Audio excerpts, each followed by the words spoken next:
안녕하세요. 대단히 반갑습니다. 그릭난 자연형TV 이종수입니다. 이번 시간은 1284번째 시간으로 러일전쟁 6이라는 글을 읽어드리겠습니다. 러일전쟁 6 리순 항복. 위대하신 황제폐하 용서하십시오. 우리는 인간이 할 수 있는 것은 다 했습니다. 우리를 심판하시되 자비를 베푸소서. 스티세이 니콜라이 2세에게 패전을 알리기 위해 보낸 전문의 첫 구절. 일영산이 함락된 후 일본군은 이곳에 포병을 배치하여 리순을 포격했고 다수의 포탄이 병항과 입원실이 있는 건물에 명중하였다. 장기간 포유전으로 인해 식량이 부족해지자 이로 인해 티푸스, 괴혈병, 야명증 환자가 다수 발생하였다. 12월 15일 일본군은 외곽에 남아있던 보루에 대해 지하의 파놈 참호에서 가죽 벨트를 떼워 유독가스를 발생 러시아군 갱도로 스며들게 하는 방식으로 러시아군을 밀어냈다. 이에 방어전의 실질적인 지휘관이었던 로만 콘트라첸코 소장이 해당 보루로 직접 가서 정황을 확인하고 귀환하던 와중에 실시된 일본군의 포격에 의해 전사하였다. 이는 요새 수비대의 가장 뛰어난 지휘관의 사명을 의미하였으며 러시아군의 방어 의지를 크게 꺾는 계기가 되었다. 콘트라첸코 소장의 육지방어 총사령관 지휘를 대체한 것은 알렉산드로 포크 소장이었다. 그는 진저우에서 리순까지 퇴관하는 과정에서 무능력함을 보였기에 병사들의 신임을 잃은 인물이었고 이후 러시아군은 일본군의 전방 보루 공략에 제대로 대응하지 못하고 무기력하게 밀려나게 되었다. 1월 1일 러시아군 지휘부는 리순의 주 방어선 중 가장 강력했고 가장 오랫동안 버텼던 동쪽 방면 주 방어선까지 포기하고 일본군과 항복 협상을 하기 시작했다. 이에 아직 전의를 잃지 않았던 잔존 수비대원들은 반발하였으나 이내 사그라들었고 1월 2일 오후 7시 러일 양측은 리순항의 항복 누세에 성명하였고 공식적인 항복은 1월 4일에 이루어졌다. 리순항에 남아있었던 제1태평양 함대 함선들은 대다수 리순항에 대한 포격 과정에서 파손되거나 격침되었으며 일부 함선들은 탈출에 성공하였으나 사실상 전략적 의미는 사라졌다. 일본 측은 전후 리순항에 가라앉은 함선들을 다시 건져서 개량 사용할 수 있는 것은 다시 사용하였다고 알려져 있다. 양측의 피해. 일본군은 최소 8만에서 최대 15만까지 리순 공략을 위해 투입하였다. 공식적으로는 57,780명의 사상자를 냈으며 그중 14,000명은 전사자였다. 또한 33,769명의 질병 환자를 배출하였는데 그중 21,023명은 각기병 환자였다. 거기다가 이는 어디까지나 제 수치로 기록에 따라서는 9만에서 11만 명의 사상자를 배출했다는 주장도 있다.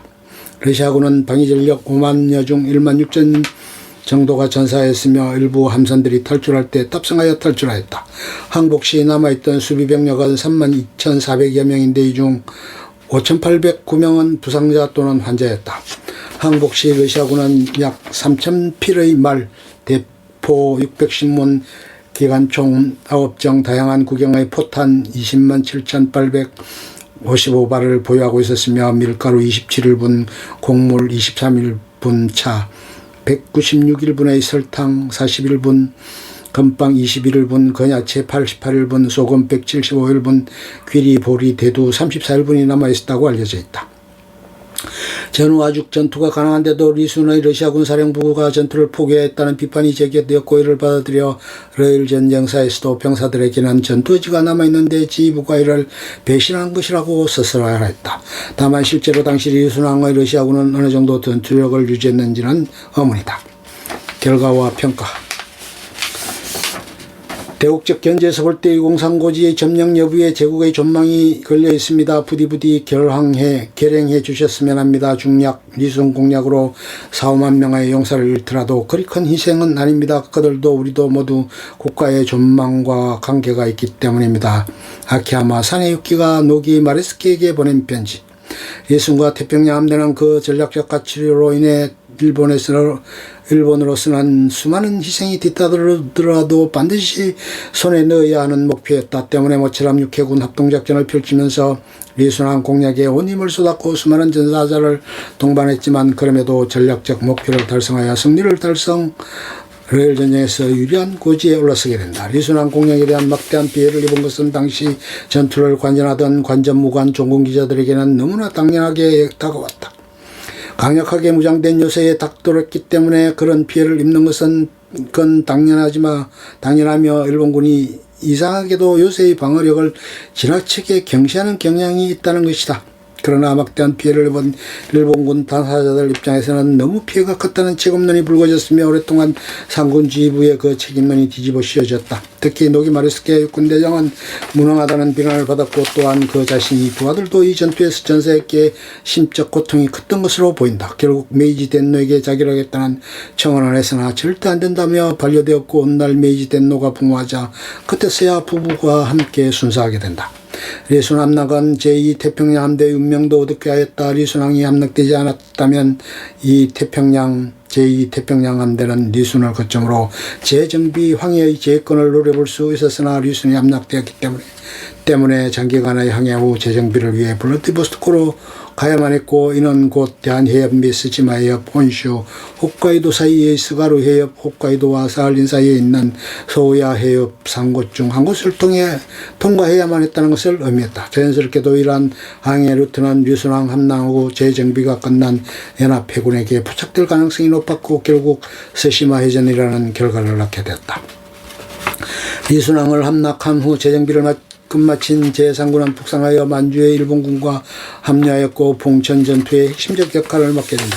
한편 러시아 소련은 40여 년 전인 1940년 뒤인 1945년 만주 공세 작전 때 관동군이 주둔하던 리순을 점령하고서야 이를 수력할 수 있었다.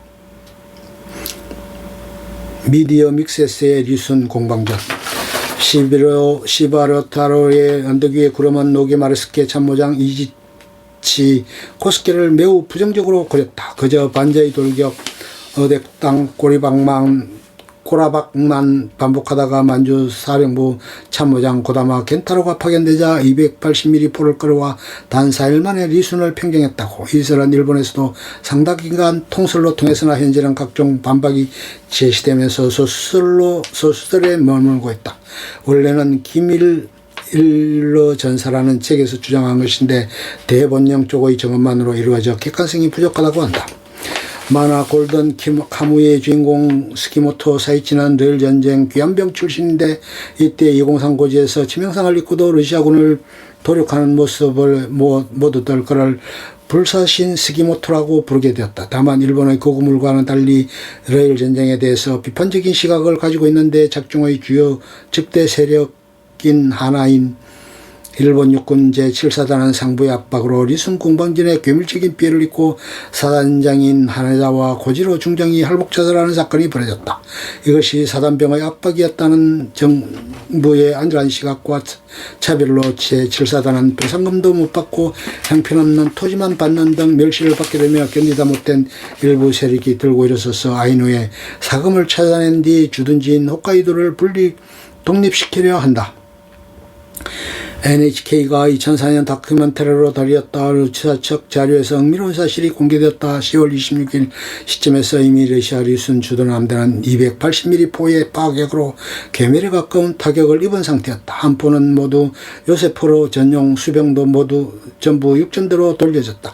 이 사실을 로기의 상군이 포로역에 확인했다고 한다. 원래 계획은 공성전을 치러나가며 리순을 점령하고 방비가 엄중한 203 고지를 우회하려 했다. 그러나 순회는 함대가 괴멸 상태라는 정보를 믿지 않았다. 해군 연합함대 대본령 메이지 덴노 육군 참모총장 야마가타 아리토모가 합심해 노기의 상군을 갈겨댄 결과가 203 고지 창극이었다고. 끝. 좋으면 좋아요, 구독, 알림 설정 눌러주세요. 감사합니다.